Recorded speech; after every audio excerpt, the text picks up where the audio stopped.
수업하는 도중에 물어봐도 됩니다. 화면을 켜도 물어보셔도 되니까 그렇게 해주시고요. 그 다음에 잠시만요.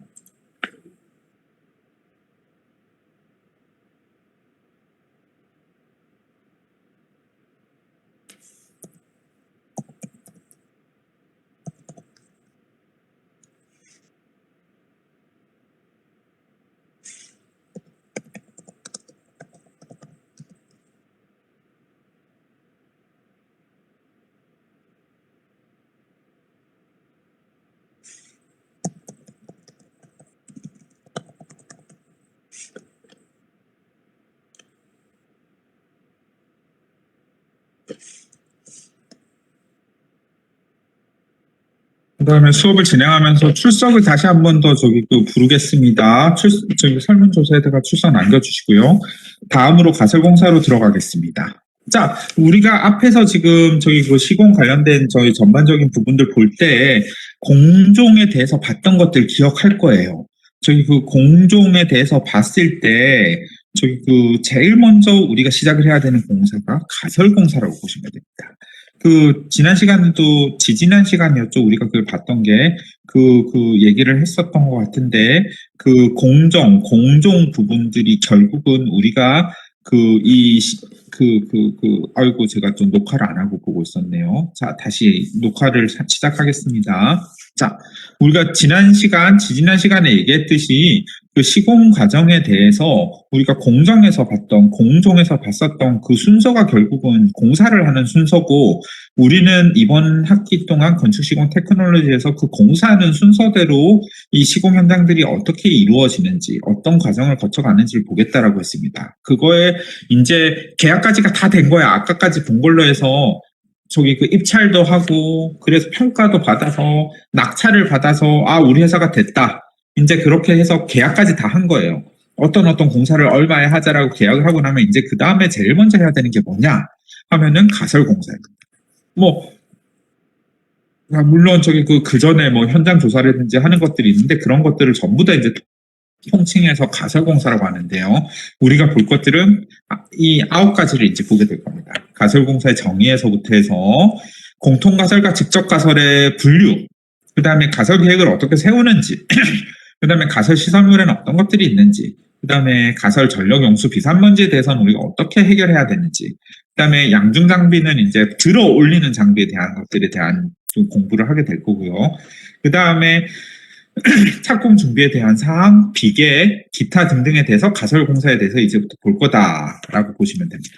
자, 가설공사의 정의입니다. 가설공사의 정의는 건축공사에서 본 공사를 실시하기 위하여 필요한 가시설물입니다.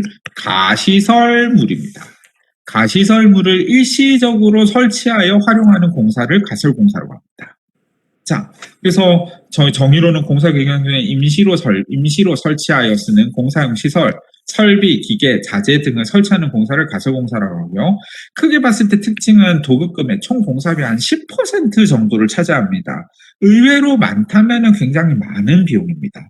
예를 들면은 한 10억짜리 공사, 20억짜리 공사다 하면은 쓰고 비울, 나중에 없을 거에 한 2억 정도를 쓴다라고 보시면 됩니다. 그래서 가설공사는 본공사를 수행하기 위한 수단적인 공사고 간접공사입니다. 그리고 보통의 경우에는 가설공사는 이게 공사가 다 하고 나면 남는 게 아니라 없어지는 거기 때문에 대부분의 경우에는 사용자재, 시공법 등을 시공사에게 거의 일임합니다. 그리고 제일 좋은 거는 최소화해서 쓰고 없앨 거니까 쓰고 없앨 것들을 막 크게 하고 많이 할 필요가 없는 거죠. 최소화하는 것들이 바람직하다라고 보시면 됩니다. 그리고 가설공사의 그래서 특징으로서는 경제성이 중요하고 생산성, 표준화, 규격화, 안전성, 사전계획, 환경공해 등등을 체크를 해야 된다라고 보시면 됩니다. 자, 가설 설비의 새로운 경향은 그래서 강도가 크고 내구성이 있는 강제 경량 금속을 사용하게 되고요. 공장 생산하고 프리팹이 되어 있는 것들을 현장에서 조립하는 것들을 많이들 합니다. 왜냐하면은 이게 예전에는 가설 공사하는 것들도 다 그냥 한 번 쓰고 그냥 버리는 걸로 갔는데 너무 많이 낭비가 심하고 그게 비용이 너무 많이 드는 거야. 그러다 보니까 특히 가설 공사하는 거는 그냥 공장에서 만들어 오자. 공장에서 만들어서 쉽게 빨리 할 수 있도록 하고 내구성이 있는 걸 쓰고 강제 경량금속을 써가지고 한 번 쓰고 버리는 게 아니라 여러 번 쓰자. 그래서 공장 생산 프리팹 되어 있는 강제 경량금속을 많이 쓰는 그 경향이 생기고요. 특히 시설을 자동화, 자주화, 기계화를 통해 가지고 빨리빨리 진행을 할 수 있도록 한다. 그 다음에 가벼우면서도 강한 재료를 주로는 많이들 철 재료들인 거죠. 그렇게 되면은 가벼우니까 취급하거나 운반하는데 비용이 덜 드는 거예요. 그리고 가능하면은 가져와서 빨리 많이 쌓았다가 확 공사를 할 수 있도록 하도록 하기 위해서 부재 최적을 축소하고요. 접합하는 방법을 쉽게 하고 쉽게 보수하거나 정비할 수 있도록 만듭니다. 그 다음에 현장에서 설치하는 것들을 최소화하도록 가설 계획을 세워서 가능하면은 가설을 줄일수록 비용이 주는 거니까요. 시공사 입장에서도. 그렇게 되는 경향으로 간다라고 보시면 됩니다. 자, 공통가설과 직접가설을 한번 정리해서 보겠습니다. 자, 공통가설이라 함은 몇 개의 공사에 공통으로 사용되는 설비를 얘기하는 거고요. 반면에 직접가설은 각 공사마다, 각 동마다 한다고 했을 때 필요한 설비를 얘기합니다. 그래서 공사 전반에 대해서 하는 것들을 공통, 그 다음에 그냥 직접적으로 이용되는 게 직접가설이다 보시면 됩니다. 예로서는 어떤 것들이 들어가냐면은 가설 건물 한 번 만들면 그 건물 안에서 다 하지 동마다 따로 안 만들죠. 울타리, 도로. 그 다음에 공사용 전기통신 설비, 용수, 배수 설비, 운반시설, 인력 건물, 양생 등등이 공통가설이고요. 직접가설은 규준틀, 비계, 낙하물 방지말, 안전난간, 동바리 먹줄, 현장 명리, 건축물 보양, 콘크리트 등등이 직접가설이다 보시면 됩니다. 그래서 공통가설은 공사에 전반적으로 사용되는 시설이고요. 대지조사, 가설건물, 울타리, 도로, 전기설비, 용수, 그다음에 장비, 인접 건물을 보양하는 비용, 쓰레기 처리, 비산먼지 쓰레기 처리 등등이 전부 다 공통가설 공사에 들어간다라고 보시면 되고요. 직접은 각각의 건물들 동으로 나눴을 때를 생각을 하면은 우리가 그렇게 보면 더 좋죠. 아파트를 공사를 한다라고 했을 때 한 아파트마다 동마다 설치를 해야 되는 게 직접 가설이라고 보시면 되고, 한 아파트 공사를 하는데 단지를 설계한다고 했을 때 한 번에 다 하는 거를 공통이라고 보시면 됩니다.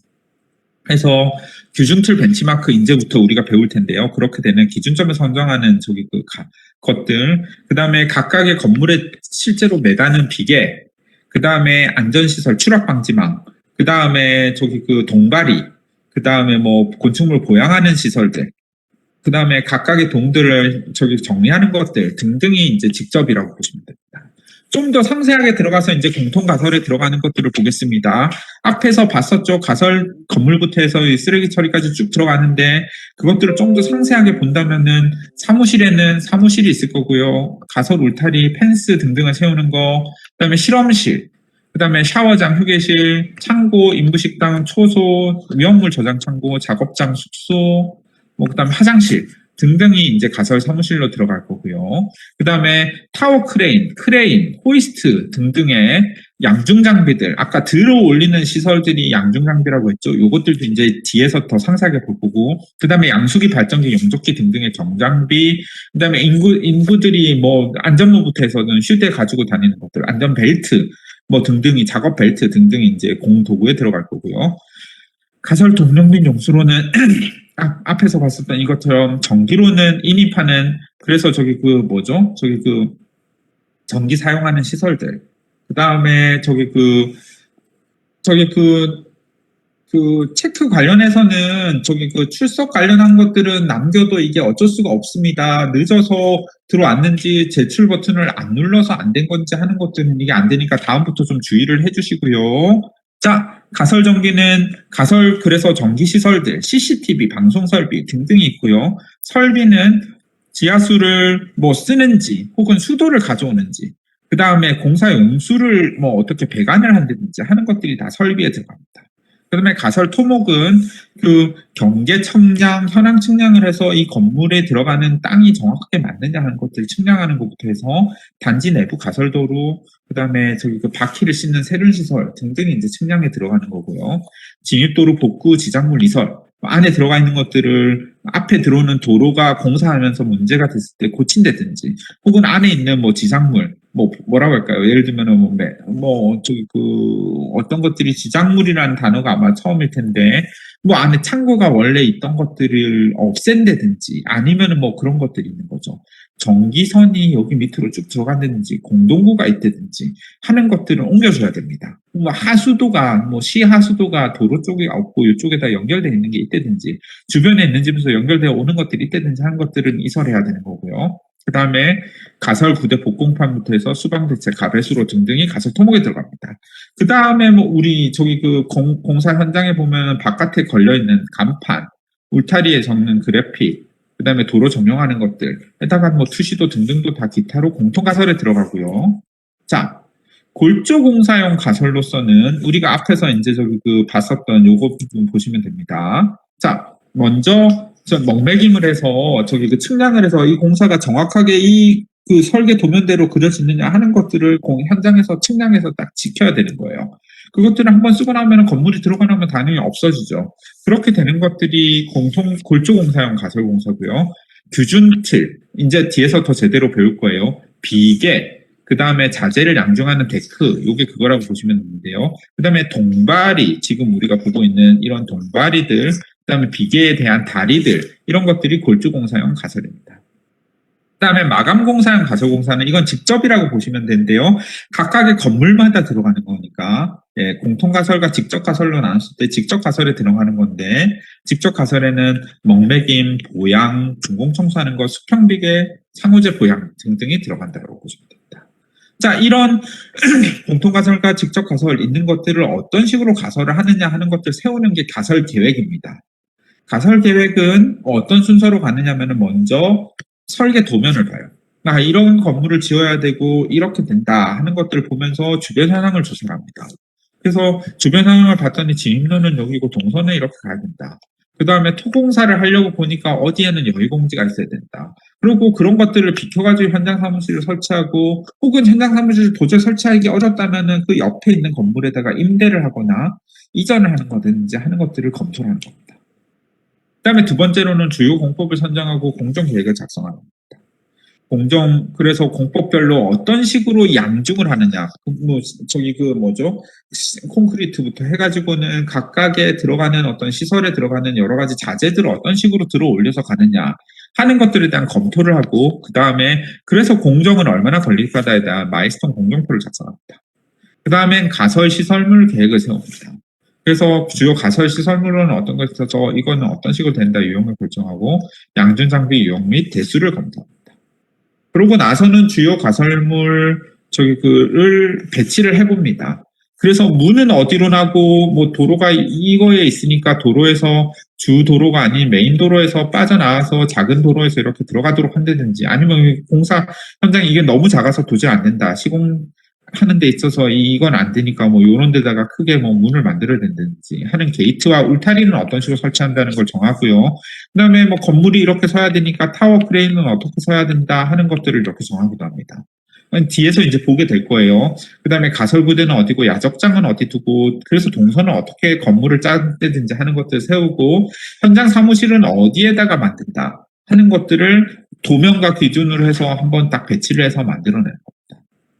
이렇게 만들어내는 가설 계획의 주요 고유사항은 본공사를 하는데 지장이 없어야 됩니다. 중요한 거는 가설은 공사를 하고 나면 없어지는 것들이죠. 임시적인 것들이기 때문에 본공사가 중요해요. 본공사에 하는 것들에는 문제가 없도록 배치를 해야 되고, 그 다음에 시기별로 각각 적정하게 해야 됩니다. 그리고 너무 클 필요도 없고, 너무 작아도 안 되겠지만은 너무 클 필요가 없다. 그래서 적정한 용량을 설정을 하고요. 그 다음에 재활용하거나 전용할 수 있도록 해주는 게 좋습니다. 그리고요, 안전이 중요하겠죠. 얼마나 안전하게 쓰느냐, 그 다음에 원가에서 적정하느냐, 품질에서 적정하느냐 하는 것들을 봐줘야 됩니다. 예시로서는 이런 식으로 가설을 세웁니다. 아까 했던 거랑 비슷한 도로죠. 저기 자, 이렇게 도로가 나 있는 큰 저기 그 건물을 빌딩을 세워야 돼요. 그렇게 될 때, 자, 첫 번째 어디로 들어와야 되느냐? 뭐 이 건물을 세워서 만들려고 하니까 이 건물이 서는 것들을 반대로 주변으로 이제 저기 그 여러 가지 시설들을 세워야 되죠. 그래서 이 건물에 일단은 기본적으로 펜스를 치고요. 펜스를 치고 나서 건물에 가까운 곳에다가 야적장을 만들고 두 번째 야적장을 만들고 그 다음에 뭐 이 야적장으로는 트럭이 들어와서 공사 트럭이 들어오면은 이렇게 들어왔다가 이렇게 우회전해서 바로 들어올 수도 있고 좌회전해서 들어올 수도 있고 이럴 때는 신호수를 여기다 세워놔야 될 거고요. 여기 신호수를 세워서 이제 진행해야 되고 나갈 때는 뭐 좌회전해서 나간다든지 그렇게 되고 그렇게 되는 저기 뭐죠? 자재들이 오면은 예비 야적장에다가 야적장에다가 이렇게 세우는데 이걸로 모자라 이걸 다 하기에는 그러면 옆에 있는 건물의 땅을 빌려가 예비 야적장을 세운다든지 하는 것들을 세우고 거푸지 저치장은 여기 두고 또 야적장은 여기 두고 이렇게 되는 식으로 만들어서 리프트카를 여기 만들어서 여기서 들어 올린다든지 혹은 타워 크레인을 이렇게 만들어서 이거를 카바를 하면서 야적을 해가지고 와 있는 뭐 자재들 전부 다 들어 올려서 이쪽으로 옮기는지 하는 것들을 정합니다. 그리고 게이트는 여기에 만들고 거기에는 세륜장 이제 우리가 뒤에서 배울 텐데요. 세륜장을 만들어 가지고 거기서 뭘 한다든지 하는 거라고 이렇게 계획을 짜다 보니까 이거 안에서 다 안 돼. 그래서 옆에 다른 땅을 좀 임시적으로 빌려가지고 가설사무소는 여기에다 놓고 저장고는 여기에다 넣어가지고 공사 현장에서 조금 떨어진 데까지 쓴다든지 하는 계획을 세우는 겁니다. 자, 그렇게 됐을 때 주요하게 하는 것들이 양중을 어떻게 하느냐 하는 것들을 중요하게 생각을 해야 됩니다. 그러니까 특히나 높은 건물들을 공사를 한다라고 했을 때는 이 공사하는 이 건물에다가 짐들을 다 실어 올려야 된단 말이지. 그리고 그렇게 실어 올려야 되는 짐들을 다 잡아서 넣어야 되니까 야적장을 어디에 놓고 특히 타워 크레인이 들어가야 되는 것들은 타워 크레인을 몇 대는 어떻게 설치하느냐 하는 것들을 정해줘야 됩니다. 예를 들어서 아크로비를 설계를 할 때 저기 그 도곡동에 있는 아크로비를 설계를 할 때 대림건설에서는 타워 크레인을 4대를 놓습니다. 총 4대를 놔서 그 4대를 가지고 이제 이것들을 커버를 하는 걸로 보는 거예요. 그 크게는 건물이 3동이 있는 거고요. A, B, C 3동이 있는 건데 그 3동에 대해서 그 다음에 아래쪽에는 커다란 이제 저기 포디움이 있다라고 보시는 거죠. 그렇게 된다고 했을 때 저기 그 슬라브를 시공을 해야 되고 복공판은 어디에 놓고 이제 우리가 더 보겠지만은 그렇게 되는 것들은 설치를 하고 이것들을 오늘 수업을 다 끝나고 나서 다시 한 번 더 이렇게 도면 한번 더 봐줬으면 좋겠어요. 그러면 이게 이거구나 하는 것들을 보게 될 거예요. 자, 그렇게 돼서 저기 그 타워 크레인으로 여기를 다 커버를 해서 양중을 해서 장비라든지 아니면 자재라든지 하는 것들을 전부 다 옮겨서 여기다 실어 넣어가지고 공사를 할 수 있도록 한다든지 하는 식으로 계획을 세우는 거라고 보시면 됩니다. 자, 그 다음에 저기 가설 계획까지 다 세워서 이제 가설 시작한다. 그러면은 이제 가설 시설물부터 이제 들어가야 되는 거죠. 자, 가설 건물부터 이제 세워봅시다. 가설 건물에는 기본적으로 현장 사무실부터 세워야겠죠. 현장을 이제 저기 꾸려 나가려면은 현장 사무실은 보통은 프리팹, 우리가 좀 뭐라고 할까요? 저기 모듈러라고도 부르기도 하고 혹은 컨테이너를 그냥 가져다 놓기도 하고는 식은 사무실로 많이 씁니다. 2층까지 가능하고요. 혹은 그보다 더 커져야 된다. 연구소까지 포함해서 해야 된다. 이런 경우에는 가설로 철골조와 샌드위치 패널을 이용해서 3층 이상까지도 만들기도 합니다. 좁고 협소하면서 높아야 될 때는 그렇게 사기도 하고요. 컨테이너를 그냥 갖다 놓기도 합니다. 혹은 임대로 해서 사무실을 빌리기도 합니다. 그렇게 될 때 가설 종류는 계약 사항을 검토해서 몇 명이나 발주처에서는 누가 와 있고 감리단에서는 누가 와 있고 현장에서는 누가 와 있고에 따라서 몇 명이 와 있어야 된다에 따라서 정합니다. 그 다음에 그 지침에 따라서 현장에서 누구는 어디를 봐야 되고 어디에 가까워야 되고 하는 것에 따라서 위치를 잡아주고요. 후속 공정에 간섭이 없는 곳에다가 사무실을 배치합니다. 그리고 어떤 경우에는 공사를 하다가 사무실을 옮겨서 공정에 따라서 그 위치를 바꿔가면서 할 수도 있고요. 골조가 끝나면서 예를 들면 가설 사무실을 없애고 건물 안으로 들어가서 이제 현장 사무실을 쓰기도 합니다. 이런 식으로 이제 저기 현장 공정 진행에 따라서 가설 건물을 어떤 식으로 옮기느냐에 따라서 진행을 하는 경우도 있고요. 자, 가설 사무실은 그래서 감독 사무실, 감리 사무실, 시공사 현장 사무실, 협력업체 사무실, 회의실, 휴게실 등등을 이제 저 다 가지도록 되고요. 가능하면 현장에 대한 시야와 접근이 용이하도록 배치를 합니다. 주로 앞에서 본 것처럼 경량 샌드위치 패널이나 콘크리트를 많이 사용하고요. 컨테이너를 많이 사용하고요. 설치할 공간이 없을 때는 인근 건물을 임대하거나 일부를 시공 먼저 해서 사용하기도 합니다. 기준으로는 보통 한 평이라고 합니다. 3.3제곱미터, 한 명당 한 평씩은 주고 보통은 6에서 12제곱미터 정도를 주도록 한다. 자, 우리 저기 요즘 수업 진행할 때 우리 친구들 수업을 진행할 때 왜 뭐죠? 학교에서 할 때 우리 기본적으로 2m 바이 2m 지키도록 돼 있잖아요.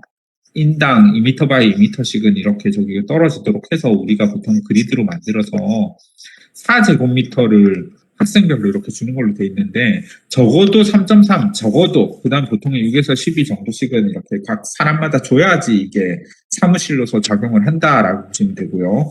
현장에서 뭐 숙소라든지 요즘은 숙소까지 그렇게 만든 경우들은 많이 없는데 지방의 공사라든지 현장에서 결국은 뭐 나와서 출장을 가서 계속 있어야 되는지 할 때는 숙소나 부속 시설을 만들기도 합니다. 자, 그리고 가설 건물 중에서 중요한 것들이 시멘트 창고입니다.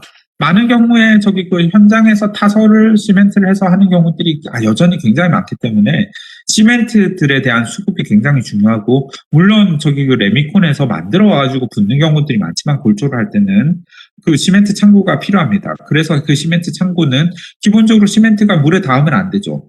그래서 물에 닿지 않도록 마루 높이가 지면으로부터 30cm 이상 높입니다. 비가 와도 이게 젖지 않도록 만들고 벽이나 천장은 기밀하면서 통풍이 안 되게 합니다. 습도 같은 것들을 저기 그 잘 지켜야 되기 때문에 기밀하게 만들어준 겁니다. 그 다음에 일반적으로 반입 반축기를 따로 줘서 건물이 이렇게 있으면은 이렇게 들어가서 이렇게 나가도록 해서 쌓아놓은 것들이 순차적으로 이렇게 밀고 나가서 먼저 쌓은 것들을 먼저 쓸 수 있도록 합니다. 그 다음에 왜냐하면은 시간이 지나면 시멘트의 품질이 저하가 될 수가 있거든요. 그렇게 되는 창고의 면적을 산출하는 방식은 다음과 같습니다. 먼저 0.4, 그 다음에 저장할 수 있는 최대 시멘트 양을 놓고 그거를 예를 들면은 시멘트 포대가 이렇게 있으니까요. 그 포대를 몇 포대까지 쌓느냐 했을 때는 보통은 최고 13단까지 이렇게 쌓아 놓을 수 있는 거예요. 그러면 13단까지 쌓을 수 있으니까 뭐 예를 들면 130 포대가 매일매일 쓰여야 된다. 그러면은 뭐 이제 N값이 130에서가 0.4 제곱미터 하고 그 다음에 13을 하면은 4제곱미터 정도가 있으면 되는 거죠. 하지만 물론 그보다 더 여유 있게 해야 될 거예요. 그리고 N값을 결정함에 있어서 600포대 이하가 있을 때는 전량을 놓는데 600에서 1800이면은 600만 줍니다. 이건 무슨 의미냐 하면은 600포대 이상을 한꺼번에 놔둘 필요가 없다는 거예요. 필요하면 600포대 기준으로 트럭에서 와서 그냥 실어 넣으면 되는 거거든요. 이해돼요? 그런 식으로 이제 600포대 기준으로 해서 이제 저기 넣는다라는 것들을 봐주시면 됩니다. 다음은 실험실입니다. 일부분 큰 대형 현장의 경우에는 건설 현장에 저기 뭐 우리 슬럼프각 같은 것들을 저기 하는 방법들을 콘크리트 시간에 배웠을 거예요. 혹은 철근 강도라든지 체크하고 하는 것들을 현장에서 하도록 합니다. 그래서 그 적정 규모의 실험실 장비 인력을 갖춰야 되고 그럴 경우에는 별도로 실험실을 구출을 하거나 혹은 가설 사무실 일부 사용합니다. 자, 실험실이란 시험 기준은 다음과 같은 걸 참고해 주시고요. 자, 넘어가겠습니다. 가설 시설물, 울타리, 가설 게이트 등등에 대해서 이제 보겠습니다. 자, 가설 울타리는 뭐냐 하면은 옆 건물에서 여기 앞쪽을 이렇게 저기 들어오거나 아니면 공사하는 데서 생기는 분진이라든지 하는 것들을 막을 수 있도록 하는 것들을 합니다. 보통은 EGI 펜스나 알루미늄 스틸 방음벽들을 많이 쓰는데 보통은 EGI 펜스를 가장 많이 씁니다.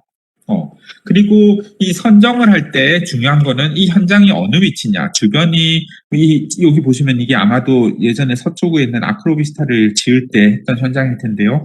옆에 아파트가 있어요. 삼풍 아파트라고 하는 이 아파트가 있으면은 이 아파트 옆으로 저기 민감할 거 아니에요. 이 사람들은 특히나. 그렇게 될 때는 저기 펜스도 좀 높여주고 방음도 잘 되게 하고 뭐 이중으로 이렇게 짓기도 합니다. 이렇게 이중으로 짓기도 하고요. 그 다음에 주변이 얼마나 소금이 민감하냐. 그리고 요즘은 이거는 좀 오래된 건데 요즘은 이렇게 놔두지 않습니다. 여기 현장에서 여기도 랩핑을 다 해요.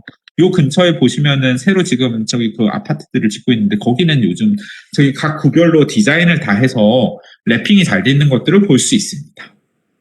그 다음에 중요한 거는 이렇게 된 걸 한 번 쓰고 버리는 게 아니라 이거 가져와서 저기 지금 보시면 이렇게 그리드로 되어 있죠?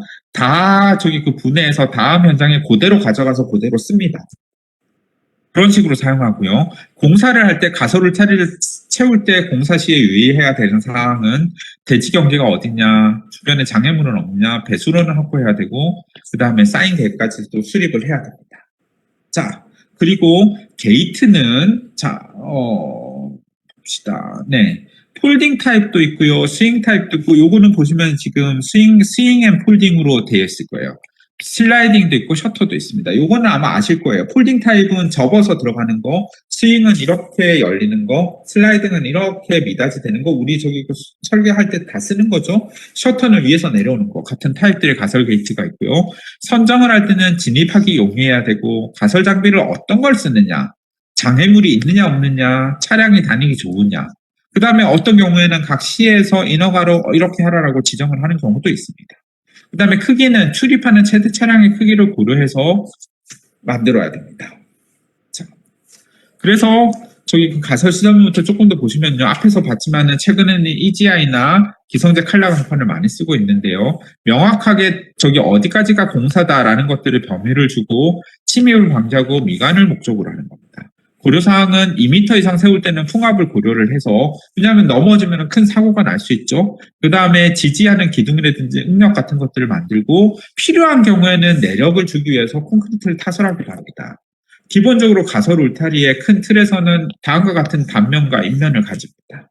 단면으로 보시면은 밑에 땅에다가 이렇게 저기 그 주가 되는 파이프를 박아 놓는 거예요. 박아 놓고 또 여기서는 저기 그 주주 파이프를 넣고 보강 파이프를 이렇게 세워서 기본적으로는 삼각형으로 좀 안정적으로 만들어 놓고 거기에다가 이제 세우는 거예요. 2m 이상이 되는 거죠. 2m 이상이 될 때는 구조 풍력에 대한 것들을 검토를 해야 되는 겁니다. 그리고 중간에는 이렇게 횡대 파이프를 놔가지고 주주 파이프와 횡대 파이프, 보강 파이프를 이렇게 놔가지고 이것들을 이렇게 세우더라. 뭐 단어들도 주의해서 잘 봐주시고요. 가설 게이트는 다음과 같은 것들을 보는데요. 요거는 아마도 지금 폴딩인 것 같죠. 네. 네. 작업 동선이나 가설도로, 주변도로 관계 등을 고려해서 수량과 위치를 결정하는데요. 기본적으로는 이렇게 커다란 문을 만들어서 저기 그 뭐죠? 저기 그게 올 때는 트럭이 올 때는 이게 통으로 다 올리게 만들고요. 그 다음에 사람들이 다니기 위해서 일반적으로 작은 문을 따로 만들어 놓습니다. 쪽문을 만들어서 사람들은 이 문만 열어서 다니게 합니다. 일반적으로 폭은 6m 이상 설치를 하는데요. 요것들도 요즘은 굉장히 저기 그 현대화가 많이 돼서 요즘은 여기에다가 쪽문을 아예 따로 둬가지고 사람들이 바코드 혹은 이렇게 저기 RF 카드 찍고만 출입을 할 수 있도록 또 하고 자동으로 문이 열리게 하고 하는 것들도 다 나와 있습니다. 자, 6m 이상은 보통으로 한다라 하는 것들도 유의해서 봐주시고요. 자, 앞에서 봤었던 제가 말씀드렸던 복공판이 이제 나왔습니다. 복공판은 뭐냐 하면은 가설 구대라고도 부르는데요. 밑에 땅을 파요. 우리가 건물을 만들기 위해서 이제 땅을 판단 말이지. 그 땅을 파기는 했는데 위에다가 뭘 적재를 하거나 해야 돼. 그렇게 될 때는 이제 저기 그 주변에 땅이 없을 때는 임시적으로 쓸 수 있도록 만드는 복공판을 만드는 거예요. 자, 토공3 공간 확보가 불가능한 경우에 복공판을 이제 만들어서 장비를 어떻게 배치하고 가설 건물이나 울타리 게이트는 어떻게 되느냐 하는 것들을 세우고 그 다음에 타워 크레인이나 혹은 크레인들은 어디다 세우고 그 다음에 콘크리트를 집어넣는 펌프는 어디에 놓고 하는 것들을 정하고 자재를 세우는 야적 공간들을 세우고 해서 이제 필요하면은 다시 앞으로 좀 넘어가서 볼까요?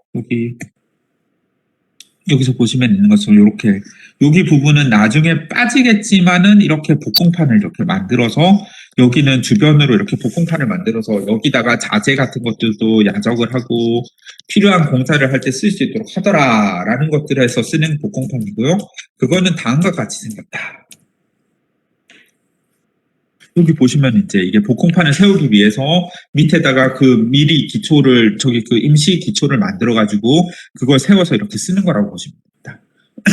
이렇게 계획을 할 때 고려하는 거는 기본적으로 센터 파일이 그러니까 파일을 이렇게 박아 넣어서 복공판을 세워야 되는데 이런 복공판이 실제로 지어질 건물과 얼마나 간섭이 있느냐. 간섭이 안 돼야겠죠. 그 다음에 브레이싱을 하고 웨이를 할 때 이것들이 본 구조물에 걸리면 안 됩니다.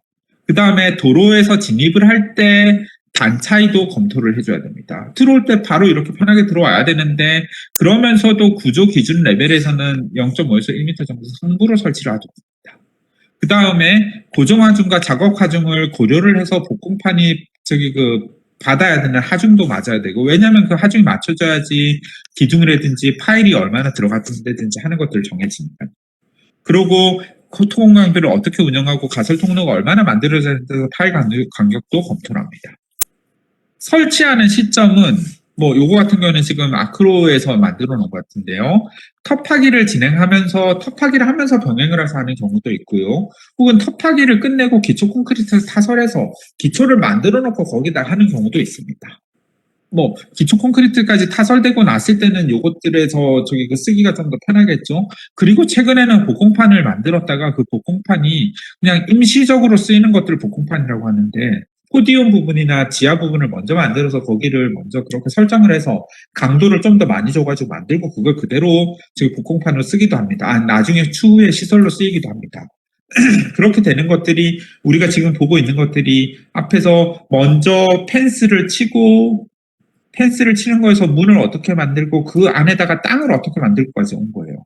그렇게 땅까지 만들고 나면은 이제 그 땅을 만들 필요가 없을 때는 복공판을 안 만드는 거죠. 근데 도심지 내에서 공사를 해야 돼서 땅을 크게 만들어야 되는 경우는 복공판을 써서 만들기도 하고, 그 다음에는 이제 전기, 물, 그 다음에 비산 먼지에 대한 것들을 이제 고려를 합니다. 자, 가설 전기 계획입니다. 공사를 할 때는 굉장히 많은 양의 전기를 쓰게 돼요. 그래서 초기에 아예 계산을 다 해야 됩니다. 시공 계획을 짤 때 그 시공 계획이라는 게 그냥 단순히 어느 날 얼만큼을 하고 어느 날 뭐를 하고 그 정도가 아니라 우리가 이제부터 배울 각각의 시공 과정상에서 들어가는 여러 가지 도구라든지 그 각각의 도구들이 얼마만큼의 전기를 쓰고 물은 언제 얼마만큼 필요하고 하는 것들까지 다 써서 그런 것들이 무리 없도록 이제 가도록 하는 것들을 시공 계획이라고 보시면 되는 거고요. 그러면서 이제 가설을 하면서 전체적으로 쓰일 전기에 대한 것들도 계획을 하는 겁니다. 그래서 먼저 초기 단계에는 저압 수전 정도면 되는 거죠. 토공을 할 때는 세륜기 정도, 그 다음에 철골 관련할 때는 용접기, 그 다음에 가설 사무실에 각각 들어가는 전기 용량, 그 다음에 분전반 운영, 그 정도만 쓰면 되는데, 이제 제대로 착공을 할 때는 고압 수전을 만들면서 많은 전기를 쓰는 걸 고려해야 됩니다. 엄청나게 무거운 것들을 다 옮길 타워 크레인에서는 얼마만큼의 용량이 필요하고 몇 개가 필요하고, 또 그 건물에 붙어서 이제 뒤에서 볼 고속, 저속 호이스트는 몇 대나 설치하고 전기는 얼마나 쓰이고, 그 다음에 ACS CPB라고 되어 있어서 이게 뭔지 모를 텐데 뒤에서 이제 나옵니다. 요게 이제 뭐냐면은 콘크리트를 이렇게 부어 넣는 거거든요. 레미콘에서 콘크리트를 높이 부어내기 위해서 사용하는 기계들에서는 우리가 얼마만큼의 용량과 몇 대가 필요하느냐. 그 다음에 천장에서 철근을 가공하면은 철근 가공하기 위해서 용접하고 하는 것들이 필요하죠. 철거공사에서 이제 필요한 것들, 레커라든지 하는 것들, 전기로 되는 것들 다 되고, 설비 배관은 어떻게 연결하고, 협력업체는 어떤 식으로 확인을 해야 되고 하는 것들이 이제 들어갑니다. 그렇게 돼서 운영을 하면서 예상 사용량에 따라서 수전을 얼마나 써야 되느냐 판단을 하고 금액을 봐야 됩니다. 마냥 필요하다고 많은 그 전기를 다 설치하는 게 아니라 안 되면은 시공 계획을 맞춰가지고 전기를 적당하게 나눠서 쭉 정량을 쓸 수 있도록 계획을 만들기도 합니다. 그리고 수전 용량을 산정하면서 피크 부하와 상시 부자를 예상해서 적용을 하고 변전실을 위치를 선정합니다. 그렇고 나면은 이제 그냥 저압으로 된다면 괜찮은데 고압으로 돼야 되는 변전실을 만들어서 많은 전기를 쓰려면 고압으로 받아서 그걸 안에서 변전을 해서 전기를 돌리는 겁니다. 근데 이런 변전실은 가능하면은 한번 만들어 놨을 때 옮기는 것도 쉽지 않고 위험하기 때문에 타공량과 간섭이 적고 이설 계획이 없는 곳들, 좀 떨어져 있는 곳들에다가 선택을 해서 합니다. 전기는 그러고 어느 정도는 좀 전선을 해서 연결했을 때 문제가 없으니까 그런 부분으로 위주로 해서 가고요. 분전반은, 그래서 전기가 오면 그걸 어떻게 나누냐는 분전반은 어떻게 설계를 해서 어디다 놓느냐, 그 다음에 작업장 내 조명계획은 어떻게 설치하고 검사들을 또 하는 것들도 주의해서 해줘야 된다라고 보시면 됩니다. 자, 가설전기는 기본적인 가설과 마찬가지로 임시로 쓰고 장기간에 사용하고 단기간에 사용하고 철거하는 전기 설비입니다. 그래서 가설 전력은 현장에 들어오면서 거의 동시에 전기는 거의 시작부터 거의 필요한 거예요. 물과 전기는 현장에서 시작부터 거의 필요하기 때문에 그걸 어떻게 땡겨오느냐부터 정하게 되고요. 그 다음에 가설 변대는 한전에서 주는 고압 수전이 어디에 있느냐에 따라서 거기서 가까운 곳들, 그 다음에 안전한 곳들 공사비까지 관련해서 아까 얘기했던 것처럼 적정한 위치, 좀 이격이 되어 있는 위치에다가 선정을 하고요. 임시 전력의 천정량을 계획을 통해서 산출한 다음에 이제 인입을 대리로 이제 해서 시행합니다. 그리고 소요 전력량은 이제 추정할 때 여기서 이제 공사 현장에서 얼만큼의 전력을 쓰느냐 하는 것들 할 때는 조명에 대한 거, 기계 동력에 대한 거, 그다음에 뭐 각각의 위치에 대한 것들 등등에 따라서 이제 들어간다고 보시면 됩니다. 자, 여기서 잠깐 질문이 왔는데요. 제 복공판 설치 시 텁하기 이후 기초 콘크리트 타설은 버린 콘크리트와 동일한 관계인 건지 궁금하다고 질문을 누가 주셨는데요. 자, 버린 콘크리트는 기초 콘크리트 타설과는 좀 다른 겁니다. 요 부분에 대한 것들은 좀 더 상세하게 우리가 이제 토공사를 할 때 보게 될 텐데요. 기본적으로 버린 콘크리트라는 단어는 기초 콘크리트라는 다르다라고 보시면 됩니다. 그래서 저기 그 복공판 설치를 할 때 아까 저기 그 어디였죠? 저기 그 서초동이었나요? 사례가 여기. 네. 도곡동이네요. 텁하기 완료를 해서 기초 콘크리트를 타설한 다음에 설치를 한다는 얘기는 기초 매트를 친 다음에 저기 그 한다라고 보시면 됩니다. 요 기초 매트라는 단어가 또 나와서 헷갈릴 수도 있는데요. 너무 걱정 마세요. 가설공사 끝나고 우리가 보게 될 토공사 부분에서 좀 더 상세하게 보게 될 겁니다. 너무 걱정하시지 않으셔도 됩니다. 그 다음에 또 다른 질문으로 시멘트 양 600에 대한 것들도 설명을 부탁을 주셨는데요. 시멘트 양 600은 뭐냐면은 시멘트 포대가 600이라는 개념으로 보시면 됩니다.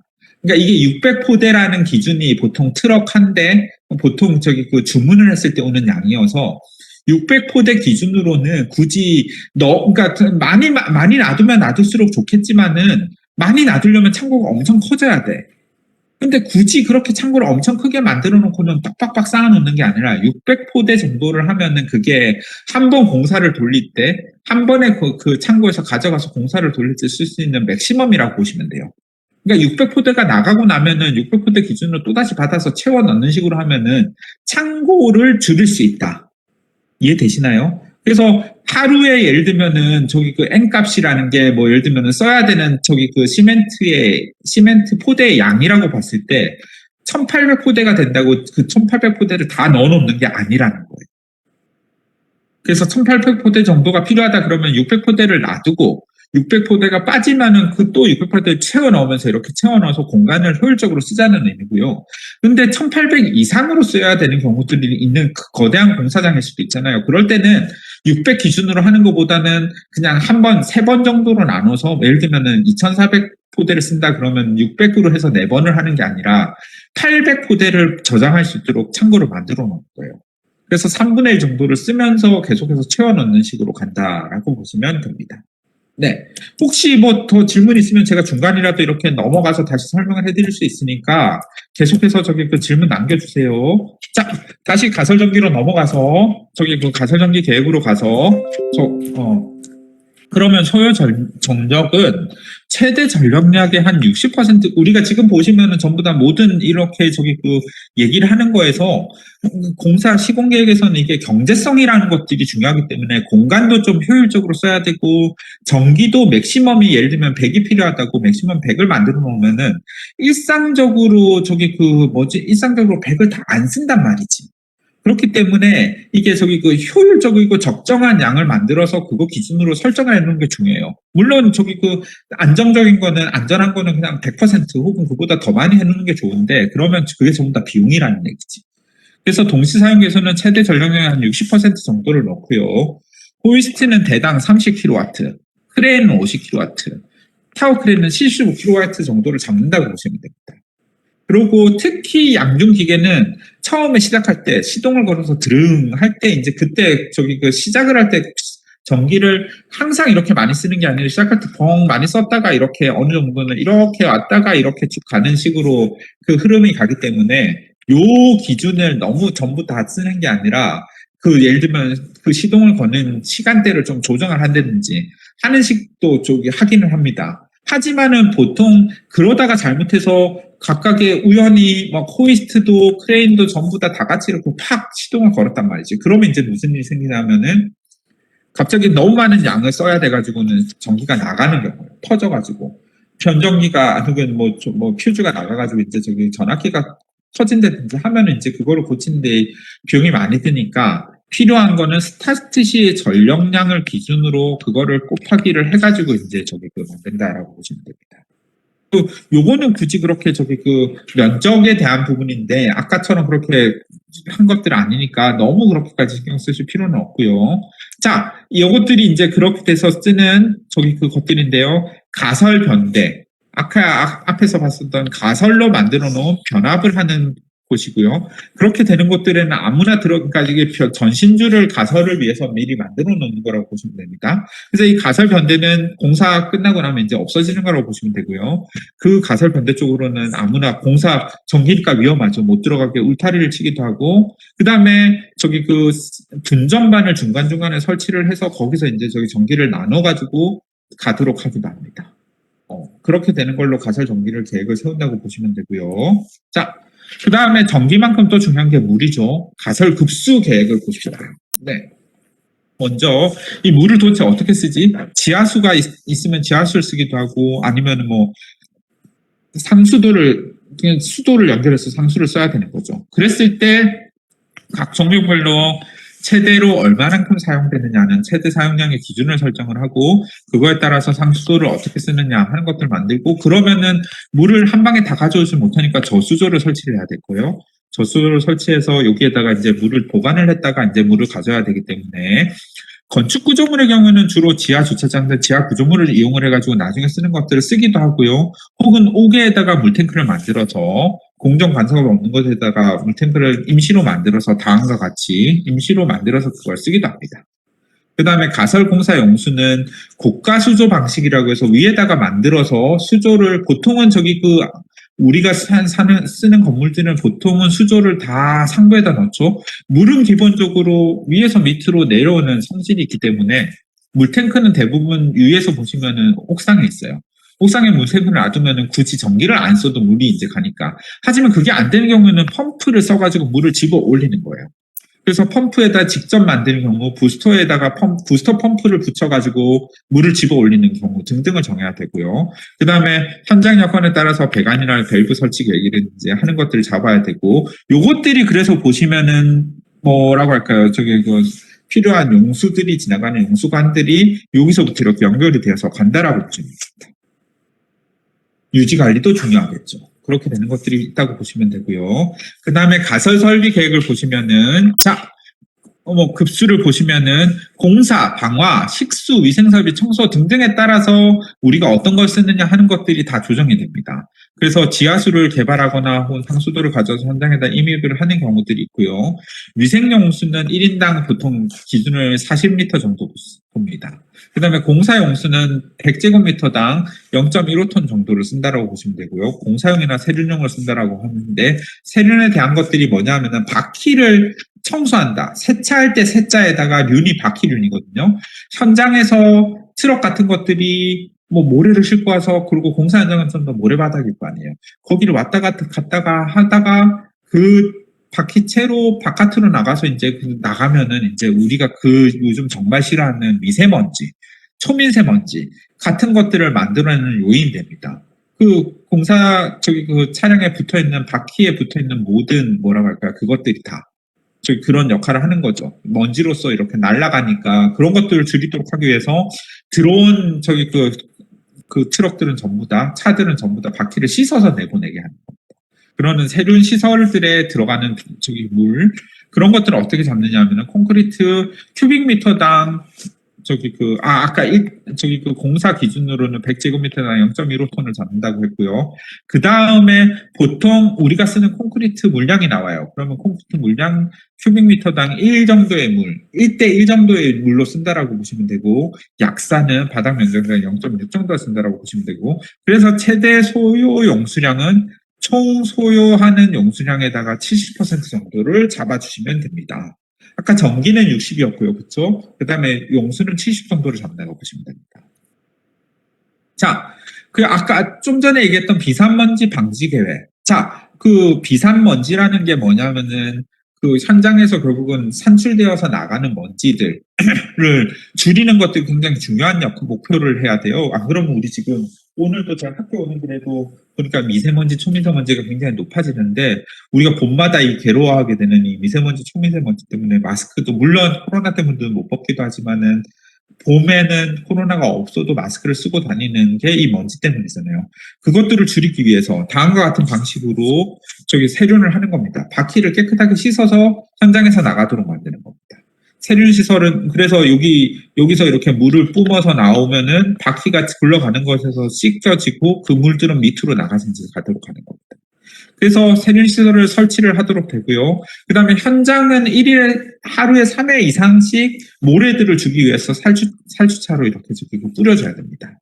그 다음에 작업장 안에서는 먼지가 풀풀 날는 것들을 막도록 하기 위해서 속도를 20km 이상으로 줄여서 지나가야 되고요.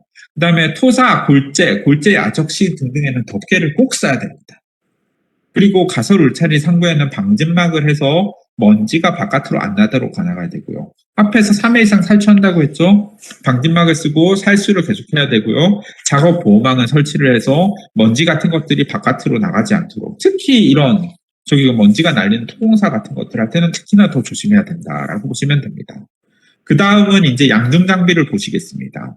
양중이라는 단어가 들어 올린다, 무거운 것들을 들어 올린다는 뜻이라고 보시면 되는데요. 가장 대표적인 것들이 크레인류입니다. 크레인에는 그래서 트럭으로 다니는 트럭 크레인과 크롤러 크레인, 그 다음에 호이스트, 카고 크레인, 해상 크레인 등등이 있는데 이것도 우리가 볼 거예요. 그리고 공사 현장에서는 많이 쓰는 타워 크레인이 있고요. 타워 크레인에는 수평형, T형과 L형, 이것도 이제 우리가 볼 거예요. 그 다음에 호이스트라고 하는 공사장에다 이렇게 붙여서 임시적으로 쓰는 엘리베이터와 같은 역할을 하는 호이스트도 있고요. 그 다음에 콘크리트를 뿜어 올려서 위쪽으로 올려서 타설을 하는 아까 얘기했던 ACS와 CPB가 있습니다. 콘크리트 플레이싱 붐 같은 것들이 있더라. 이것들을 하나씩 이제 살펴보겠습니다. 먼저 크레인입니다. 양중을 하는 장비 중에서 가장 대표적인 크레인에는 앞에서 봤던 것과 같은 트럭 크레인이 있습니다. 트럭에 붙어가지고 그냥 필요할 때 가가지고 이제 쓰는 거예요.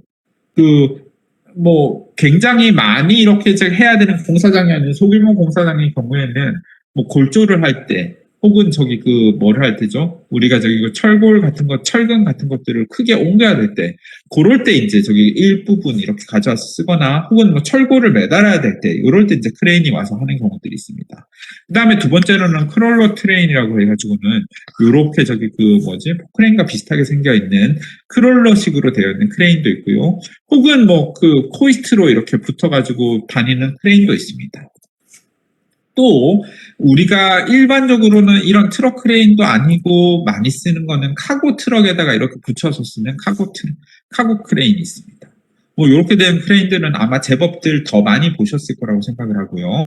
바다에서 쓸 때는 공사를 할 때 예를 들면 서해대교 아니면 우리 영종대교 같은 것들 만들 때 필요한 해상 크레인도 있고요.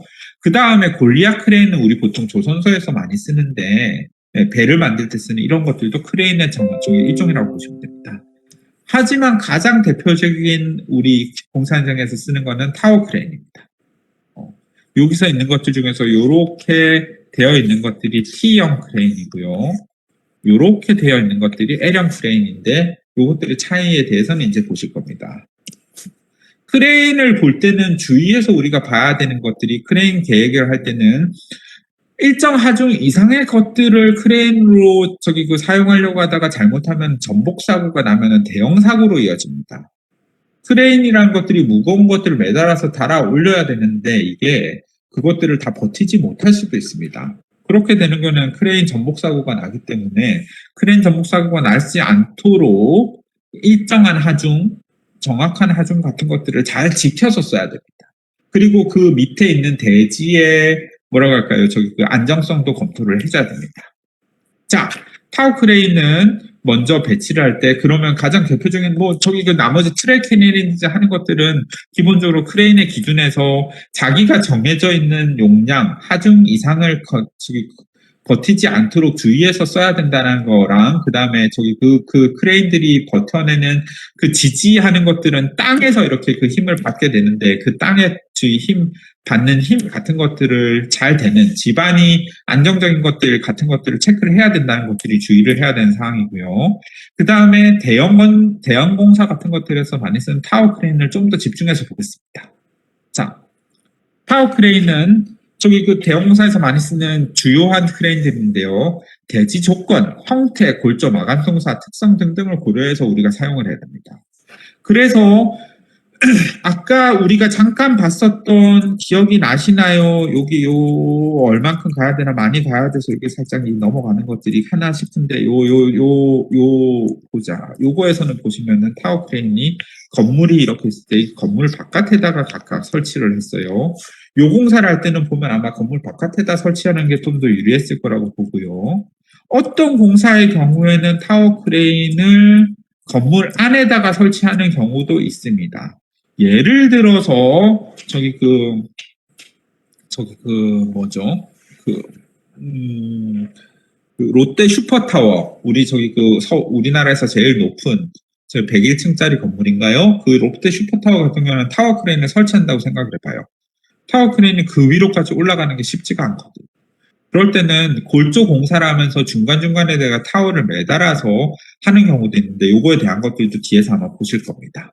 그래서 대지 조건에 따라서 각각 타워 크레인을 어떻게 배치하느냐를 정하는데 대지 상황이 여유가 없을 때는 건물 안에다가 할 수밖에 없습니다. 하지만 좀 여유가 있을 때는 바깥에다 하는 게 유리하고요. 왜냐하면은 대지 안에다 건물 안에다가 하면은 마감 공사가 복잡해집니다. 왜냐하면 타워 크레인이 계속해서 돌아다녀야 되는데 건물의 골조가 끝나고 마감을 할 때는 계속해서 그 타워 크레인이랑 그 간섭이 이루어지거든. 하지만 건물 밖에다 할 때는 저게 그 영향이 없습니다. 그 다음에 적정하기로는 그래서 건물 안에 하는 것들은 보통 일반 상업 건물 혹은 저기 그 오피스와 같이 바닥이 단순할 때는 그냥 안에다 해버려도 그렇게 크게 문제가 없는데 호텔이나 공동주택처럼 좀 내부에 저기 그 실배치라든지 하는 것들이 복잡하고 그것들을 많이 다뤄야 되는 것들은 건물 밖에다 하는 것들이 편하다라고 보시면 됩니다. 그리고 타워 크레인의 종류에 따라서 고정식과 상승식, 이동식이 있는데요. 요것들을 이제 좀 더 우리가 볼 텐데 고정식은 건물 바깥에다가 설치를 할 때 건물 높이가 고층일 때는 계속해서 이렇게 끌어올려가면서 작업을 하는 크레인이라고 보시면 됩니다. 그 다음에 스스로 서는 작업 이상에서는 브레이싱을 보강하게 되는데 이런 것들은 이제 뒤에서 보게 될 거고요. 해체를 할 때는 내려가는 반대로 봅니다. 그리고 이 고정식은 저기 건물 바깥에다가 설치를 하는 거기 때문에 골조에 영향이 적습니다. 반대로 이 클라이밍 타업 상승식은 뭐냐면은 자 건물 내부에다가 설치를 하는 겁니다. 롯데 슈퍼타워 같은 경우는 이 클라이밍 타입의 타워 크레인을 설치를 했을 거예요. 상승하면서 타워 크레인 자체의 유압 장치를 이용해서 이렇게 들어가는 거예요. 그리고 이걸 만들기 위해서는 내부 슬라브에다가 상승식 크레인을 설치해야 되니까 오프닝을 형성해야 됩니다. 이것들은 이제 뒤에서 더 제대로 볼 거니까 다시 조금만 이거 내용만 보시면 되는 거고요. 그 다음에 구조체 자체 플러스에다가 이거는 건물 내부에 보통 코어에다 설치하는 거기 때문에 우리가 코어 하중을 잡을 때 이 코어에서 받아야 되는 슬래브 하중뿐만 아니라 이 크레인을 설치했을 때 이 크레인이 양중 장비로서 받아야 되는 하중까지를 해서 보강을 해서 설치를 합니다. 계획을 할 때, 설계를 할 때. 그래서 예를 들면은 롯데 슈퍼타워 정도의 어떤 건물을 설계를 할 때는 여기에 그냥 건물을 저기 그 지은 후에 기준으로 구조라든지 혹은 기술적인 검토를 하는 게 아니라 짓는 과정 자체가 전부 다 그 하중이라든지 하는 계산에 다 들어가야 된다. 그래서 시공 계획과 설계가 분리가 되지 않아야 되더라 하는 것들을 이해를 해주시면 되고요. 해체를 할 때는 별도로 해체 크레인을 이용을 해가지고 한다라고 보시면 됩니다. 이동 크레인은 아까 앞에서 봤을 때 몇 가지 저기 그 카고 트레인, 트럭 크레인 같은 것들을 포함해서 저층으로 넓은 현장에다가는 그냥 이동을 가능한 그래서 적은 수의 타워 크레인을 설치를 해가지고 옮겨 다니면서 타워 크레인을 쓰면 훨씬 더 경제적인 거죠. 그렇게 될 때 하고요. 그렇게 될 때는 뭐 이게 카고 트레인, 트럭 트레인 같은 것들을 가지고 바퀴가 있는 것들로 하기도 하는데 그게 아니라 아예 레일을 설치를 해가지고 이동되는 과정들을 만들기도 합니다.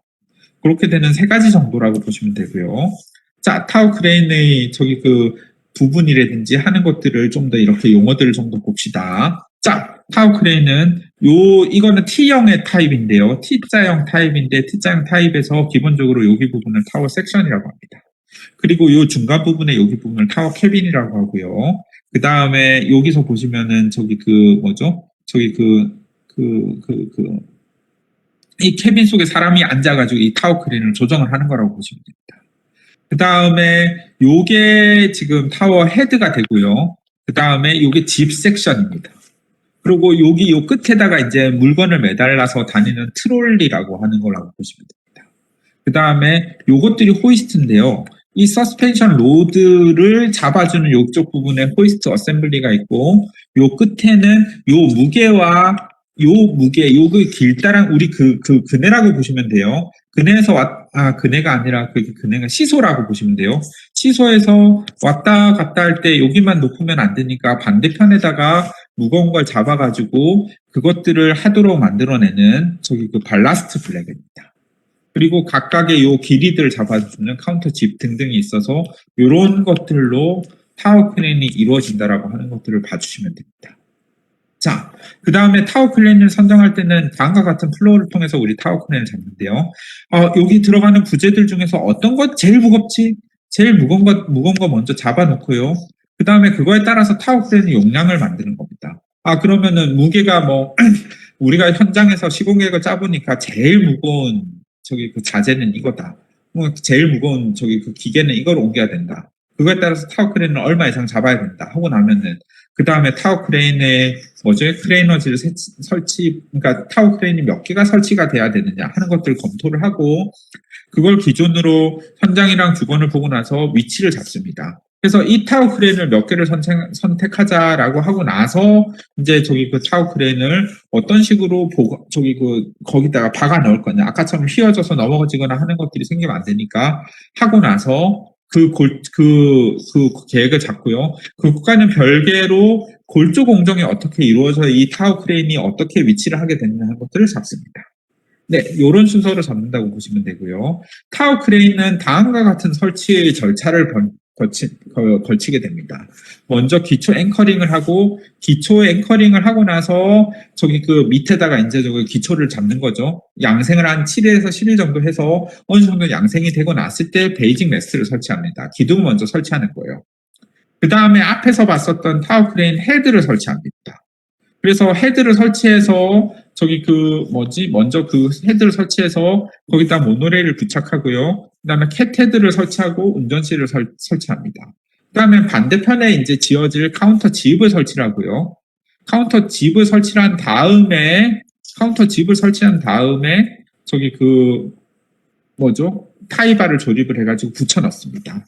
그 다음에 카운터 집을 만든 다음에 이 집을 설치를 해서 그러니까 얘부터 설치를 해보면 얘가 무너질 수 있으니까 여기 부분도 설치를 해놓고 여기다 붙여가지고 균형을 맞춘 다음에 타이바라든지 트롤리라든지 조립을 해가지고 그것들을 기준으로 이제 맞습니다.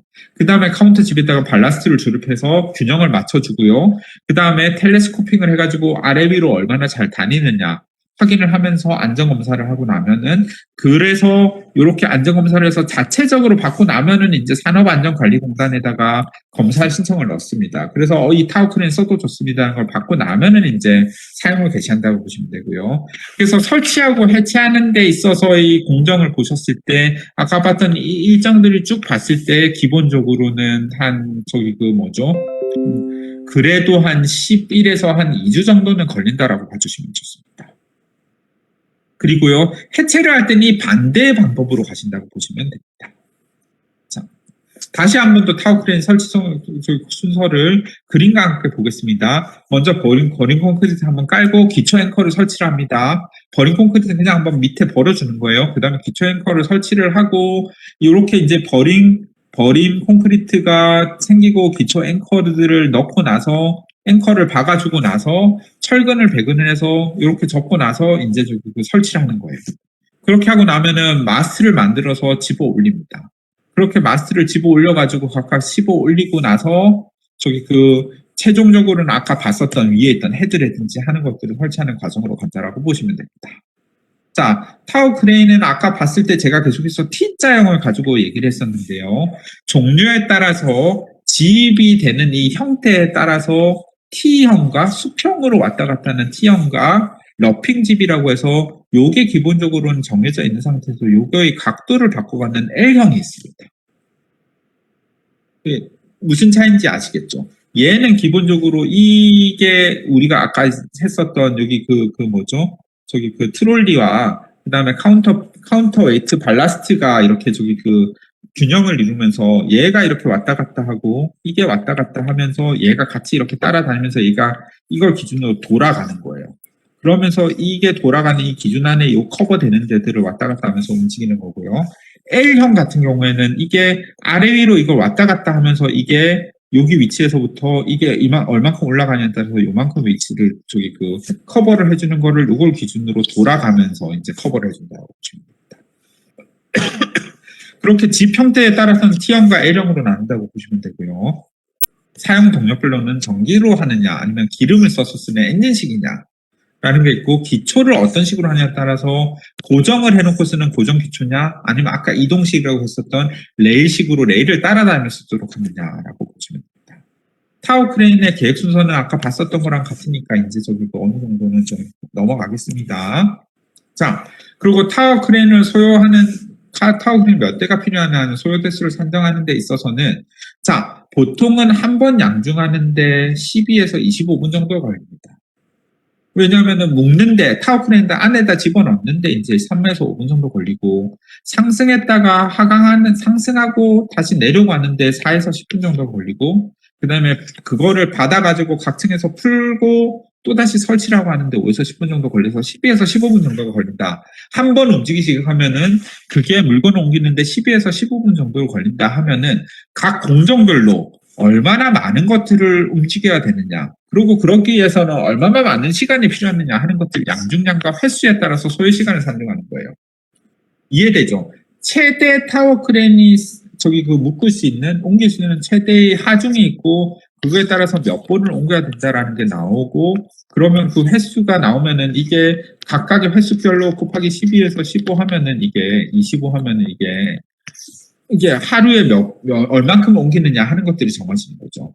그러면은 하루에 평균 타워 크레인이 얼만큼 쓸 수 있으면서 얼마나 옮길 수 있는데 이 공사를 얼마나 진행하기 위해서는 우리가 총 몇 대가 생긴다. 타워 크레인을 그러면 몇 대를 만들자. 가능하면은 타워 크레인의 대수를 줄일수록 비용이 확 줄 거예요.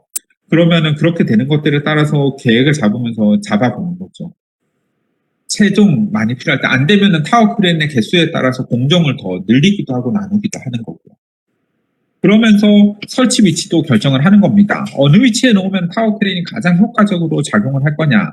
그 다음에 설치 인상하는 방법, 해체라는 요건도 고려를 해야 될 거고 계속 있는 게 아니라 골조가 끝나고 그 다음에 외장까지 다 끝나고 안에 뭐 예를 들면 엘리베이터가 설치가 되어서 움직일 수 있기 시작한다.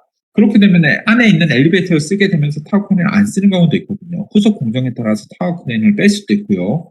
그 다음에 이 타워 크레인을 돌리다 잘못해서 건너편의 대지로 넘어가는 경우도 생길 수 있습니다. 그렇게 되면은 그거에서 뭐 크게 저기 그 위협을 받겠죠. 그렇기 때문에 인적 대비 침범 여부에 대한 것들도 그러니까 검토를 합니다. 이러한 종합적인 검토를 해서 타워 크레인의 위치라든지 그 다음에 타워 크레인의 아까 용량이라든지 잡아가지고 규격을 결정합니다. 그러면은 타워 크레인이 아까 봤었죠. 뭐 예를 들면은 저기 그 다시금 다시 넘어가서 우리 요걸로 가면은 타워 크레인이 총 4대를 가지고 이렇게 만들면 될 것 같아. 이렇게 만들면서 4대가 다 돌아가면은 우리 사이트를 전부 다 커버를 하고 그렇게 되는 거 안에서 용량이면 충분하고 보통의 경우에는 용량으로 잡기보다 보통은 저기 타워 크레인의 커버리지로 많이 잡습니다. 왜냐하면 타워 크레인이 워낙 저기 그 비싼 거기 때문에 그 커버리지를 얼마나 되느냐 하는 것들을 보통 잡는데 그렇게 되는 기준으로 이제 가서 자, 네. 되고 나면은 이제 근데 그 타워 크레인 우리 가져올 수 있나? 얼마나 남아있지 하는 것들을 보는 겁니다. T장이 얼만큼 있고 L장이 얼마 있지? 우리 현장은 우리 시공사 안에서 이게 안 되나? 안 되면 딴 데서 어디서 빌려야 되나? 그래서 몇 개가 수배가 되느냐? 기간을 얼만큼 썼을 때 이게 얼마나 되느냐 하는 것들을 검토를 해가지고 최종적으로 타워 크레인의 대수가 아까처럼 4대를 만들어서 건물의 바깥에다가 어느 위치에 놓고 그렇게 해서 돌려서 쓰자라고 되는 것들 결정하고 나면 이제 설치하는 위치에 따라서 잡는다라고 보시면 됩니다. 자, 그렇게 되면서 또 타워 크레인을 봤을 때 중요한 거는 설치 높이입니다. 기본적으로 타워 크레인은 저기 건물 상부 높이에서 플러스 10m씩은 잡아줘야 됩니다. 그래야지 타워 크레인이 이렇게 자꾸 올라가서 거기에다 건물에다 놓는 거죠. 그 건물 높이보다 이게 더 안 들어가가지고 그 밑에다 못 놓으면은 이게 타워 크레인의 역할을 못 하는 거니까요. 그런 부분들을 봐야 되고요. 그 다음에 각 기종별로 프리스탠딩이 얼마나 가능하느냐, 얘가 얼만큼 높이가 가능하느냐, 얼만큼 텔레스코프를 통해서 올라갈 수 있느냐는 것도 봐야 되고, 인상을 하거나 브레이싱을 이렇게 넣을 때 이것들이 얼만큼 필요하느냐 하는 것도 검토해줘야 됩니다.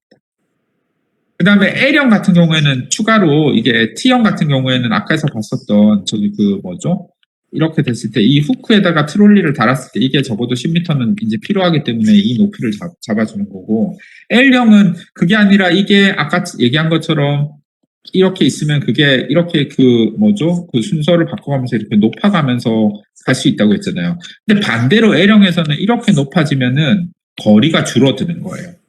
같이 기존에 돼 있는 게 이거 안에서는 왔다 갔다는 할 수 있지만 이거보다 더 멀리는 못 가는 거잖아요. 그렇게 되니까 붐 길이, 각도 등등을 고려해서 얼만큼 커버를 하느냐를 잡아줘야 된다는 얘기입니다.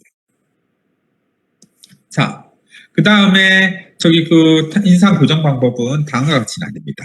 자, 앞에서 봤었던 인상에 대한 것들을 다시 한 번 더 보는 거예요. 여기서 제가 설명을 해드렸었는데 스테이셔너리 클라이밍 이제 이렇게 되는 것들. 자,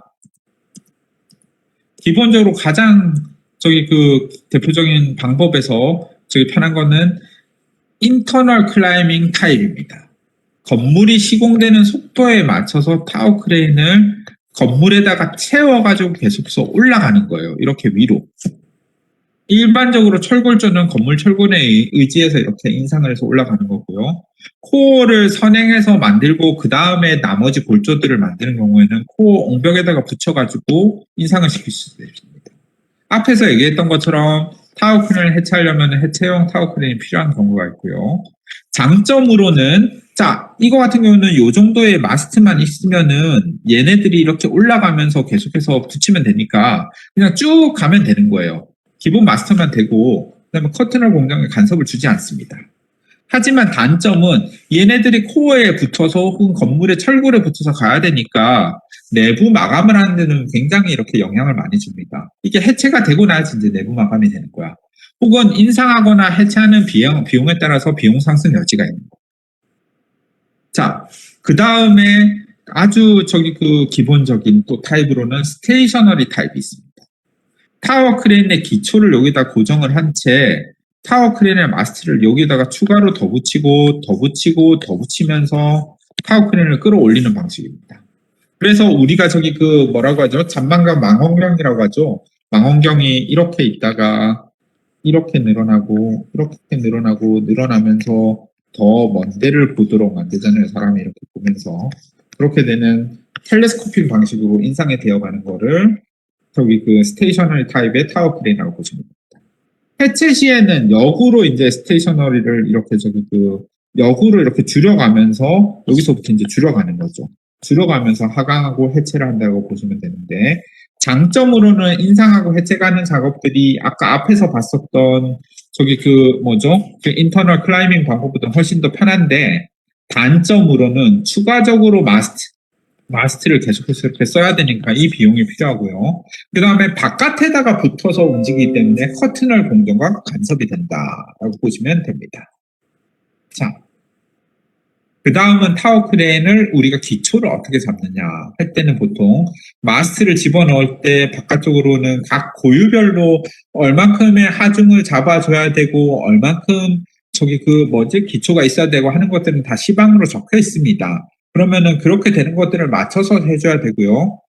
가능하면은 좋은 거는 타워 크레인을 설치한 기초를 나중에 그대로 쓰는 기초로 쓰는 게 좋습니다. 그거에 따라서 파일도 받고 하는 게 좋은데 그러기 위해서는 지내력이라든지 기초 사이라든지 철근을 얼만큼 보강하는지 하는 것들을 볼 필요가 있더라 라는 걸 보시면 되고요.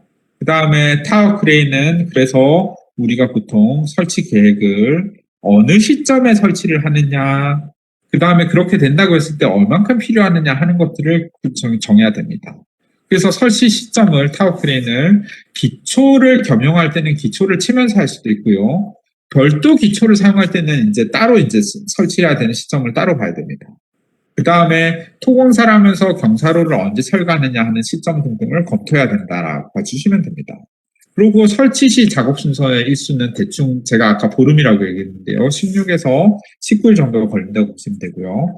버린 콘크리트를 왜냐하면은 이게 버린 콘크리트 타설을 하는데 하루 정도가 되고 그 다음에 개를 양생을 하고 나서 그 치수를 아까 앞에서 본 것처럼 이렇게 정확하게 잡아야 되니까 먹매김을 하는 거예요. 어느 위치에 놓겠다는 먹매김을 하고 거기에다가 타워 크레인의 앵커를 설치를 하는데 하루 기초 배급을 하는데 아까 봤었죠? 기초 배근되어 있던 그림. 그렇게 배근하는데 2, 3일 콘크리트를 그러고 나서 타설을 해서 기초 콘크리트를 만드는데 1일 그러고 나서 총 양생을 하는데 5, 6일 그렇게 돼서 기초가 만들어지고 나서 마스트를 가져와서 타워 크레인을 설치하는 데 3, 4일. 그 다음에 끝나고 나서 검사를 준비해서 검사를 받는데 하루 정도라고 보시면 되는데 여기서 이 부분은 각각의 편차에 따라서 줄일 수도 있고 늘어날 수 있다라고 보시면 됩니다.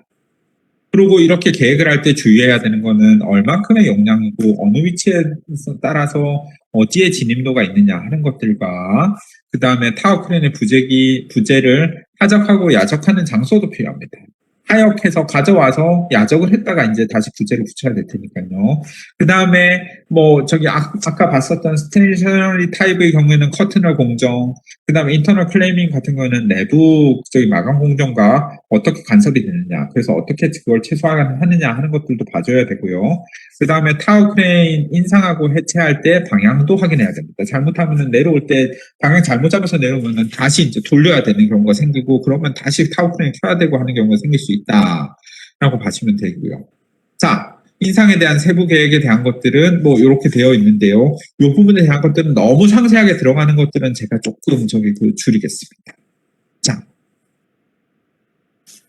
그래서 중요한 거는 이런 부분들이 있어서 이제 설계를 해야 된다라는 것들을 봐주시면 되는데 많은 경우에는 당연히 타워 크레인 전문 업체에서 지정을 해서 와주시기 때문에 너무 복잡하게까지 알 필요는 없는데요.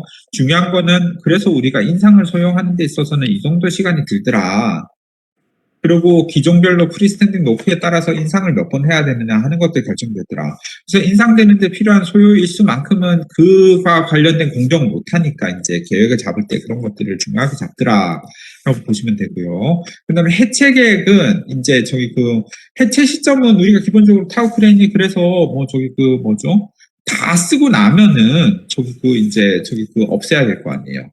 그래서 자재가 다 끝나서 양중이 되고 나면은 이제 타워 크레인을 줄이게 될 텐데 보통은 그 기준이 골조 완료하고 1에서 2개월 정도 뒤라고 보시면 됩니다.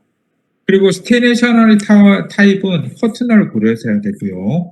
앞에서도 얘기했지만 인터널 클라이밍 타입 같은 경우에는 엘리베이터를 설치하고 내부 마감을 하는 것들에 따라서 이제 고려를 해줘야 돼요. 왜냐하면 이거는 코어에다가 많이들 설치가 되다 보니까 코어에다 설치하는데 엘리베이터 설치가 안 되는 거죠. 그리고 어떤 식으로 해체를 하느냐면은 스테이셔너리 타입 같은 경우는 브레이싱을 먼저 철거하고 텔레스코핑을 역으로 해서 줄이고 지상 1층에서 이제 타워 크레인을 해체함으로써 타워 크레인 부재를 가져가는 방식으로 가고 인터널 클라이밍 타입 같은 경우에는 아예 따로 아까도 얘기했지만 별도의 해체용 타워 크레인을 설치를 합니다. 별도의 해체형 타워 크레인을 설치해서 크로스빔, 브레이싱 같은 것들을 해제를 하고 그 다음에 1층으로 이제 타워 크레인 본으로 만든 것들을 가져와가지고 그 다음에 엘리베이터로 하역을 해서 왜냐하면 이건 대부분 경우는 엘리베이터 설치된 뒤에 되니까 그래서 해체 소요 일수도 보시면 스테이셔너리는 아까 설치하는 데도 하루인데 인터널 클라이밍은 설치하는데 이틀이 걸린 반면에 이것도 거의 2배 정도가 들더라 라고 봐주시면 됩니다. 이제 운영 계획 같은 경우에는 이게 타워 크레인은 이게 워낙 중요한 뭐죠? 자르고 워낙 커다란 것들이 높이 매달려서 무거운 것들을 매달아서 다니기 때문에 운영을 하는 데 있어서의 그 계획도 잡는 것들이 굉장히 중요합니다. 그래서 우선순위를 결정을 하고요. 그 다음에 타워 크레인을 어떻게 사용할 거냐 시간 배분도 중요합니다. 그러고 나면은 이걸 어떤 식으로 지휘를 해서 누가 이거를 끌어올려 어디다 옮겨 어디다 어떻게 내려 하는 것들을 보는 지휘체계를 수립을 하고 그러면은 누가 운전을 하느냐 그거를 누가 신호를 줘가지고 그렇게 지휘체계에 따라서 그거를 옮기게 해주느냐 그 다음에 그거를 하려면은 연락이 돼야 되니까 무전기를 사용을 해야겠죠. 그 다음에 만약에라도 연장하러 가는 휴일을 하게 될 때는 타워 크레인 같은 경우는 전문 운전원과 전문 신호수가 없으면 이거를 작동을 못해요. 그럴 땐 이거 누가 하느냐? 돌간공사라고 해서 이 공기를 맞추기 위해서 휴일이나 연장으로 밤에도 작업을 해야 되는 경우에는 이거 어떻게 됩니까? 그 다음에 문제가 생겼을 때 어디에다 연락을 해야 되냐 하는 것들에 대한 계획을 잡아야 됩니다. 그리고 타워 크레인은 굉장히 안전이 중요하겠죠. 안전에 따라서 어떤 식으로 점검을 하고 매일매일마다 어떻게 체크를 하고 그 다음에 주간으로 월간으로 어떤 식으로 이걸 봐가지고 보느냐 하는 것들을 해줘야 된다. 이렇게 보시면 됩니다. 그 다음으로 우리가 양중 장비로서 호이스트로 넘어가려고 하는데요. 요 시점에서 잠깐 쉬고 또 시작하겠습니다. 12시 3분인데 12시 10분에 다시 수업을 시작하겠습니다.